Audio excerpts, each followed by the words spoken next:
Ormar tuh pasti lu enaknya main bass sih. Jangan langsung main barbar. Kecuali emang lu di-commit duluan sama musuh. Betul. Kalau lu di-commit duluan sama musuh, misalnya lu menggunakan OBS Ormar, ya udah lu langsung main barbar ke depan aja, lu jangan ngejauhin musuhnya. Benar, dan balik lagi ke fungsionalnya Ormar ya. Fungsionalnya Ormar itu kan karena dia adalah OBS yang bisa wall skip. Yes. Jadi ya dia agresivitas buat ngeharasnya jangan ditanya gitu kan. Tapi balik lagi, Ophelia ini pakai hero yang menurut gua kalau lu mau adu trading sama si Ormar ini, dia lebih menang, dia lebih ahead. Sword and Shield aja udah 2 hit gitu kan. Sedangkan si Niachan skill satunya cuma buat ngedash doang. Yes. Dan ya mungkin CC-nya nggak gede-gede banget. Sedangkan lu WW di early game udah punya damage konstan kalau menurut gua. Dan bahkan Fade Lethal Assault di sini dengan adanya source damage yang lumayan banyak dari 3 hero mereka di bagian mid game nanti, ini bakalan jadi modal awal untuk mereka farming terlebih dahulu. Jadi jangan begitu terlalu nyari masalah lah untuk di awal-awal. Ya mungkin beberapa invasi bakalan dilakukan sama tim KS Cloudbreed karena memang winning condition mereka early game banget, nakrot soalnya bawahnya. Iya, karena mereka tahu komposisi gue udah menang harusnya di lane. Memang gue setuju banget. Lu Lethal Assault harusnya udah terpojok sih lu di early gini. Apalagi lu mengingat kembali lu Ormar dan juga Pain di sana. Jadi lu need item juga di sana. Apalagi Ormar juga menurut gue kalau misalnya lu lawan untuk sekarang ya, lu di compare lu WW sama Ormar, sekarang sih Ormar maksudnya bisa bonyok banget sih lu kalau misal lu lawan WW gitu, apalagi lu di early. Jadi menurut gue jangan terlalu barbar banget, yang penting lu kasih vision ke jungle lu, ke Abyssal lane lu gitu kan, untuk Lethal Assault sendiri biar bisa aman gitu kan dari tim VAD Lethal Assault sendiri. Betul. Mungkin kalau misalkan challenger semua yang nanya gitu kan, VAD Lethal Assault early-nya gimana nasibnya? Mereka masih punya Varus, mereka masih punya si Ignis juga. Jadi mereka selamat di 2 hero ini. 2 hero ini bisa menopang early damage-nya. Dan menurut gue sendiri farming itu bukan posisi yang salah. Mungkin meta petani di sini adalah concern-nya tim VAD Lethal Assault karena mereka bawa Ignis. Jadi mereka bisa memanfaatkan power push mid-nya.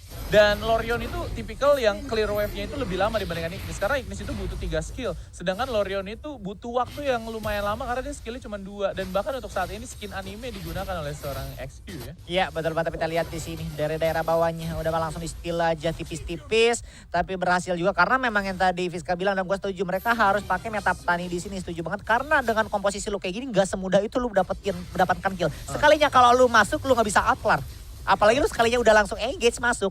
Meskipun di backup lu Ormar gitu pengen masuk, tapi sekalinya lu udah gunain acknowledge lu ke dalam udah susah lu buat keluarnya. Gitu kan. Cuman memang di sini pedas juga gitu ya, pedih. Itu cuman Heroes of Athletic sama Darkness Falls loh. Itu cuma 2 skill doang. Di setrum itu Viking langsung cabut gitu kan. Kayaknya dia pakai seragam warna oranye. Waduh. Nah kan ada double trouble yang kena begitu saja. VAD Lethal Assault nampaknya untuk saat ini menerima satu double trouble dan langsung dibuka aja Rain of Fire dan juga Fire Crash dari seorang UVP. Rumusnya gue lupa, Fire Crash dulu apa Rain of Fire dulu gitu. Harusnya sih Rain of Fire dulu ya, baru harusnya. Fire Crash baru dapat stun. Betul, harusnya kayak gitu. Karena memang di sini menurut gua dari Cloudbread bisa-bisa aja. Maksudnya bukan dari Cloudbread, VAD Lethal Assault. Karena kalau dari Cloudbread menurut gua udah bakal menang di early-nya. Berarti kita bahasnya pasti kan kalian nanya, Bang kira-kira lu buat TV VAD Lethal Assault sendiri kalau misalnya komposisi kayak gini mid game late game bisa gak? Bisa banget, sangat bisa. Malahan PR buat Cloudbread menurut gue. Cuman kalau Cloudbread udah pinter cari kill di early ya, buat Lethal Assault gak jadi, PR-nya baru buat Lethal Assault. Benar itu dia, waduh banyak banget nih yang spam. Semangat Rayang. Iya, semangat Rayang tuh yang mana? Tapi emang tadi ada player Rayang apa ya? Gak ada Kosara Rayang. Aki Layang mungkin ya, tapi kita masih belum tahu nih. Kayaknya dari kemarin gak ada yang pakai Darcy, nggak ada lagi yang mau pakai Darcy. Udah nggak guna semenjak ada cleansing Pak. Iya. Sedih. Mungkin kalau cleansingnya di cooldowninnya 2 menit gitu ya, baru guna tuh Darcy-nya. Orang cooldown ulti Darcy 80 detik. Gimana lu? Cleansing tiap 60. Iya. Ya udahlah nggak bisa. Kalau ibarat tuh kayak lu kayak gak perlu ultimately RC tuh gak? Iya. Udah kayak gitu tuh. Cuman nunjuk-nunjuk doang pakai skill satunya.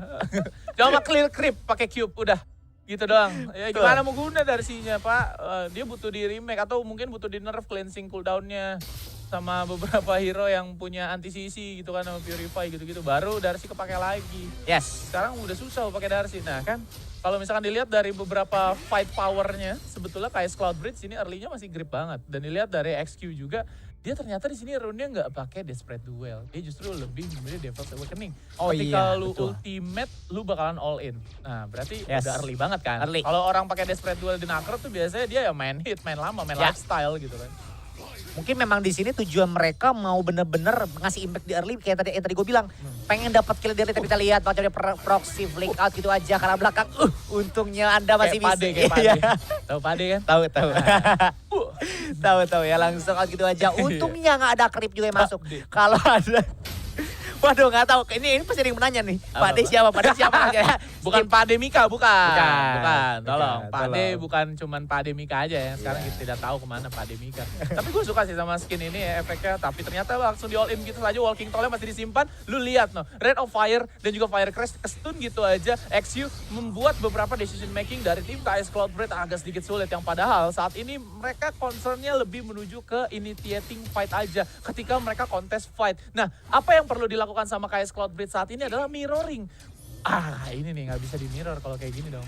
Di trap dong. Iya dong, harus berhati-hati dong. Kita lihat Hardungi juga udah cici-cici ke arah depan. Tapi Ovelia tertawan oleh seorang Niachan. 3 versus 3 di sana. Langsung menuju ke arah depan. Vioxinya harus kabur gitu aja. Tapi kita lihat ultimate Google partner seorang Ovelia di sana. Maju ke depan sangat bonyok 2 player di sana. Gabung diri juga. Ada tertutup gitu aja. First blood oleh seorang UPP sorry. Sangat sakit sekali tadi gue bilang Ignis ya. Sekalinya udah combo gitu Fire Crash. Udah gak bisa ngapa-ngapain. Sakit gitu kan? itu swaggernya ya kan? juga 2 kali juga tadi gitu. Brek. Ya.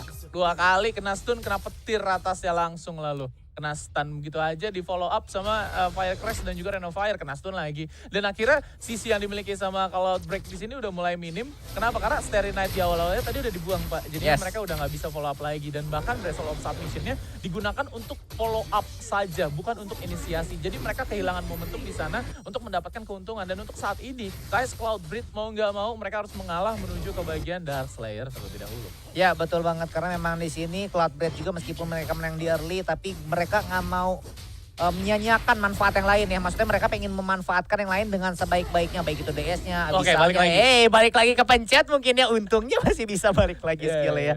Ya tapi memang di sini gue setuju banget Lethal Assault. Jangan dianggap remeh juga gitu ya sama Cloudbreak. Soalnya kalau lu komposisinya itu nge-stick itu Ormar sama Ignisnya. Lu dibonyokin banget gitu kan. Lu bakal spam spell terus sama Ignisnya. Lu gak bisa ngapa-ngapain. Lu terkena slow juga. Damage-nya masuk juga. Karena damage-nya continuous kan dari Ignis. Apalagi di late bakalan bikin agoni pasti si UVP. Mungkin di item awalnya bahkan bakalan bikin agoni di sini karena CDR. Terus juga damage overtime. Dan bakar-bakaran aja juga bakalan lebih sakit lagi. Dan Nightfall akan menarik mundur terlebih dahulu dengan acknowledge-nya. Dan bahkan Syara di sini masih pengen buat clear wave. Ada Bloody Kiss yang langsung dikoneksikan menuju ke bagian seorang GG Meong. Dan di bagian bottom lane juga di sana ada 2 player dari UPP dan juga Niachan. Yang lagi-lagi selalu mencari masalah menuju ke line up KS Cloudbreak. Nah mau nggak mau mereka harus menggunain line up split push kayak gini. Karena Pain itu dari segi acknowledge itu lebih jauh dibandingkan jarak double Jury Fury dan juga Death Sentence. Ya betul banget, makanya di sini menurut gua objektif yang pemilihan sangat tepat ya untuk Lethal Assault sendiri karena tapi kita lihat 4 player udah menuju ke depan dan juga ultimate seorang WW-nya tapi kita lihat bakal coba di blocking back juga seorang dari Niachan tapi Niachan juga langsung play sih ke belakang tapi kita lihat Serena juga stand back ke belakang tapi tidak bisa selamat soal Nightfall-nya terproxy oleh 3 player Cloudbreak tapi kita lihat bakal dipotong juga NK juga masuk ke dalam tapi bakal jadi bubuk masyarakat di dia player dari Lethal Assault sendiri cuman PR memang Lethal Assault gak bisa masuk selama itu. Gak bisa masuk selama itu ya. Mau gak mau di sini VRS-nya juga nge-split dia gak bakalan bisa follow up juga karena terlalu low dan ada satu Venom begitu juga satu Bloody Kiss yang langsung dikoneksikan menuju ke mid lane-nya yaitu adalah Mireska. Mireska masih bisa selamat flick out yang sangat amat baik saat ini dan juga follow up dari seorang Opelia yang membuat positioning dari seorang Ciara agak sedikit berpikir beberapa kali untuk ngekop si Mireskanya nih. Ditambah dia juga kan pakai shield ya rune-nya, nggak pakai yang poking itu COD atau bahkan Holy Thunder dia nggak pakai. Ya cuman memang di sini objektif sih boleh, cuman sekalinya lu misalnya contoh nih, tadi kan mereka maksa banget pengen dapetin tier 2. Di situ tuh sengaja Niachan mau proxy seorang WW, tapi gak bisa karena WW-nya pun memiliki ultimate di sana. Tapi kita lihat GG Meong juga langsung menangin anak udah hunternya keluar di sana. Setidaknya udah ke bait ya, Park of Hunter-nya udah keluar. Richard di sana kenapa nih? Gara-gara jungle strike-nya gak kena doang, jadinya langsung di cancel rep-nya Pak. Iya, coba itu kena tuh. Itu pasti bakalan dapetin kill dan mereka langsung belok ke Holy Dragon. Holy Dragon baru lagi ke bagian Infinite. Karena saat ini priority utama adalah Infinite, bukan Infinite maksud gua si Holy Dragon. Karena Holy Dragon itu lu ngebuff damage output dan lu bisa ngebuff damage output ke creep juga gitu kan. Jadi bakalan lebih makan damage lebih besar. Dan bahkan untuk saat ini Fade Lethal Assault mereka dibonyokin. Satu player udah berhasil ditumbangkan gitu saja dari seorang Nightfall. Ciara mendapatkan beberapa lifesteal gain. Dan UPP kali ini bakalan masuk dengan guna satu fire crash-nya di sana membubarkan beberapa player dari Chaos Cloud Braid. Dan di bagian top lane ada yang split push, itu adalah Harumi dengan potionnya. Iya betul banget, di sini Harumi gak mau kehilangan momen tipis-tipis buat push tower karena mereka tahu juga gitu kan ada 2 orang 3 orang dari daerah bawah. Cuman memang agak sedikit sulit kalau misalnya lu terus nge-split. Enggak, maksudnya gue takutnya ya dari Lethal Assault udah kebaca sama Cloud Braid. Oh kira-kira mereka bakal split push terus, mereka bakal ngindari war. Makanya dari Cloud Braid tipis-tipis terlalu macam-macam war, tapi kita lihat juga langsung gunakan cleansingnya gitu aja. Mendodge Sterina diberikan seorang Demiresk di sana, tapi kita lihat Flying Spear juga bakal langsung dodge gitu aja seorang Foxy. Tapi tadi ini langsung juga masuk juga ultimate seorang dari Valia, tapi kita lihat Action juga bakal ke yang depan. Tapi kita lihat Harumi tidak bisa selamat, terbonyok-bonyok oleh tim dari Chaos Cloud Braid sendiri dan harus tertumbang 2 player dari VAD Lethal Assault sendiri. Terlalu offside sih kalau menurut gua. Dan ditambah VAD Lethal Assault juga tadi timing mereka kelar dapetin inner atau tier 2-nya itu udah cukup di mid, itu udah membuka map control mereka dan mereka tinggal kiting terlebih dahulu atau mereka bisa menarik terlebih dahulu menuju ke bagian Holy Dragon karena concern Holy Dragon itu penting banget. Ternyata untuk Ice Cloud Braid juga mereka memikirkan dari segi push powernya mereka untuk menuju ke bagian tower. Karena kenapa? Kalau misalkan mereka nggak ada buff dari Infinite Slayer ini, mereka nggak bisa dapetin bonus damage menuju ke tower dan mereka nggak bakalan bisa nge-push. Dan dari segi manage creep kali ini mereka udah lumayan oke juga karena creepnya udah mulai jauh-jauh nih kecuali di mid lane. Karena di mid lane tadi udah sempet dipush sama VAD Lethal Assault sampai menuju ke tier 2-nya. Iya betul banget, di sini sih menurutku meskipun ini sikonnya sama kayak tadi lagi ya. Cloud Braid dapat selisih, maksudnya mereka menang dalam sikonnya untuk kill mereka menang. Yang untuk sikon killnya mereka menang, tapi objektif sekali lagi sama Lethal Assault. Jadi keulang lagi kayak game yang tadi ya, di match kedua di game tadi. Soalnya dari komposisi ya, berkaca dari komposisi Lethal Assault sama lagi kayak tadi. Lu kalau misalnya secara team fight memang PR banget, tapi kita lihat juga Marco tadi langsung keluar mengarah seorang Nightfall di sana, tapi literally standby gitu aja. Starry Night-nya bakal langsung knock away gitu seorang Miachan gak ada terdepan tapi ada backupan, follow up-nya udah mati duluan, 3 player akhirnya tertumbang dari VAD Lethal Assault sendiri nih Fiska. Bisa satu sama sih ini kalau menurut gue ya, karena momentum 5v5 situationnya selalu dimenangin sama Chaos Cloud Braid karena mereka stick. Sedangkan dari VAD Lethal Assault di sini ada yang masih di mid, ada yang masih di top lane. Jadi 3-nya hilang di bagian Holy Dragon, 2-nya nge-push. Yang nge-pushnya ini juga creepnya masih jauh-jauh banget. Kalau menurut gua ini masih bisa dimanfaatkan oleh Chaos Cloud Braid sehingga mereka bisa nge-peel 3 orang yang ada di pit tersebut. Dan akhirnya 3-nya hilang dan Holy Dragonnya menuju ke mereka. Dan ini akan menjadi objektif keempat untuk tim KS Cloud Braid. 4-2 Pak. Ini udah lumayan berbeda. Ditambah tadi Infinite Slayer udah di pop di atas ya kalau nggak salah. Ya kalau nggak salah udah di pop up di atas. Cuman menurut gua kenapa dari Cloud Braid menang, mereka terlalu nge-split kill. Mereka caranya gimana? Caranya gue ngepecahin Ormar sama kawan-kawannya biar Ormarnya gak ada follow up. Dan kalau misalnya contoh Slimsy tadi kan diincer, misalnya Harumi ada follow up pun bisa menang juga, tapi kita lihat Marco Vantage langsung keluar karena Miachan gitu aja, tapi dia langsung gunakan Sterina juga coba backup seorang dari tim Cloud Braid sendiri, tapi kita lihat mau coba dimajuin lagi di backup oleh ultimate seorang WW-nya di sana, tapi Miachan juga tidak membuang kesempatan untuk CC tim dari Cloud Braid sendiri, tapi bisa berhasil lolosnya Resga. Ophelia tertumbang gitu aja, terdapat player Cloud Braid sendiri, tapi tumbang gitu aja. Knowledge sangat baik dari Nightfall sendiri, tapi kita lihat dari belakang Ciara berkejar 2 player dan harus tertumbang. Terjadi trading di sana yang cukup manis nih Fiska. Cukup manis karena dua-duanya sama-sama 2 tukar 2 yang di awalnya dirugikan menuju ke VAD Lethal Assault karena Ormar terlalu all in dan menyisakan beberapa player. Namun KS Cloud Braid saat ini justru mereka di all in balik karena adanya follow up dari seorang Pain. Dan Pain di sana burst damage sakit banget, dan untuk saat ini nampaknya XQ mengeluarkan 1 Judgment Blade, dan bahkan untuk saat ini GG Meong juga udah mulai galak mainnya. Kelar lu ketemu sama musuh, appearance musuh sedikit, dia langsung ngebuka 1 Mark of the Hunter dan langsung di jungle strike begitu saja. Dan lu lihat tadi inisiatornya dibuka sama siapa? Dibuka sama KS Cloud Braid dari Rictor. Ya, gue setuju banget. Dan memang menurut gue itu pilihan yang tepat karena cuma salah satunya ngedistract lu GG yang dulu dan nanti BK sama Ophelia baru. Betul. Itu dan maksud gue karena gue takutnya gini loh, dari Cloud Braid sendiri karena mikirnya Ophelia tebal, ya udah lo Ophelia duluan aja gitu kan ke depan. Cuman di situ menurut gue kalau Ophelia duluan ke depan sayang banget karena kenapa? Mobilitas sudah lebih kencang GG Meong di sana. Lu harus manfaatin mobilitasnya kencang tapi health pun tetap tebal. Dan menurut gue GG Meong kalau misalnya healthnya di compare sama Ophelia dulunya juga tebal. Cuman balik lagi sih konek sesuai yang kebutuhan lu siapa, kita lihat juga Steren juga langsung coba ke depan tapi tidak mengenai siapapun. Tadi lu lihat gak? Starry Night ya? Ya bukan, menurut gua antara dia masih mencari, padahal tadi kan kalau udah kan. Iya, gitu. coba. Menurut gua Meadow itu yang senior di timnya. Ya. Dan dia yang paling dominan, yang paling sering terlihat gitu kan. Yes. Entah itu di live chat, entah itu di community ya, gitu kan. Betul, sering gue lihat. Enggak dikeluarkan nih untuk saat ini ya. Ya, tapi kita lihat battle game lagi Di match kedua, game kedua ini Chaos Cloudbread versus VD Lethal Assault sendiri. Yang di sini memang momennya sedikit makin sulit buat Lethal Assault meskipun mereka di early-early-nya udah cukup pintar nahan-nahan. Tapi kita lihat ini Finish Slayer-nya udah balas dapetin gitu aja. Game ini 13 ini.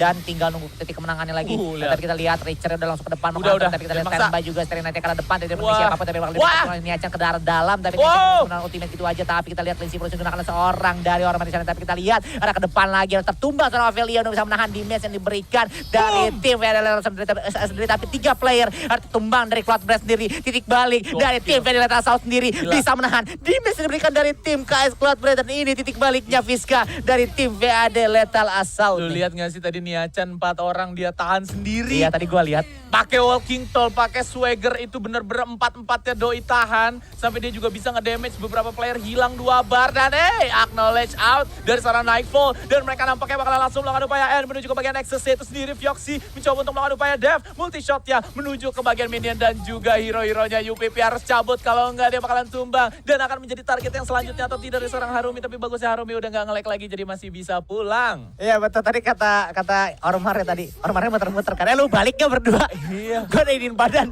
Ignisnya juga cuma muter-muter yang dekat. Gue sedikit ngakak. Maksud gue di situ sih kayaknya miskom juga bisa jadi mereka bimbang juga ya kayaknya ya. Betul. Gitu meskipun mereka pasti diskortan. Cuman di situ kan kayaknya terjadi kayak ada perbedaan pendapat. Udah coba lu aja lah gitu kan. Coba dulu. Hati dan otak berbeda mekaniknya. Iya, otak bilang terus gitu kan, tapi mekanik bilang pulang gitu kan. Nah, tapi nggak masalah. Kita bakalan lihat untuk next objektifnya nih. Ini udah 5-2. Harusnya dari VD Lethal Assault di sini nge-let go aja karena GG Meong di sini udah melakukan zoning out lumayan maksimal 20.000 HP. Ciara mencoba untuk masuk, acknowledge, let's go. Ternyata Tiding Soul bakalan di-proc dan Harumi mencoba untuk memberikan beberapa damage juga dengan menjalankan satu positionnya dan Mireska di sini bakalan langsung di all in balik. Dari GG Meong juga bakalan langsung di all in dan bakalan hilang 3 dan bahkan 4 player. XQ mencoba untuk clear wave tapi udah gak bakalan kuat karena Super Minion bakalan langsung masuk menuju ke bagian mid. Ini akan menjadi end game untuk VD Lethal Assault. Ya mungkin mereka di sini bisa dapetin snatch dan mereka bisa dapat 4 player tapi mereka lebih jelas ya menang di Nexusnya. Udah itu yang cukup. Iya udah itu aja udah sangat jelas karena lu mau proxy segimana jauh pun MK udah gak akan bisa nyimbangin buat fokus ke core musuh sih. Yes, itu dia. Karena still momentumnya pas banget ya dan ditambah GG Meong udah gak ada ultimate. Terus juga ada beberapa zoning out tadi yang udah dilakukan sama teman-teman dari KS Cloudbread dan akhirnya mereka nggak bisa dapat winning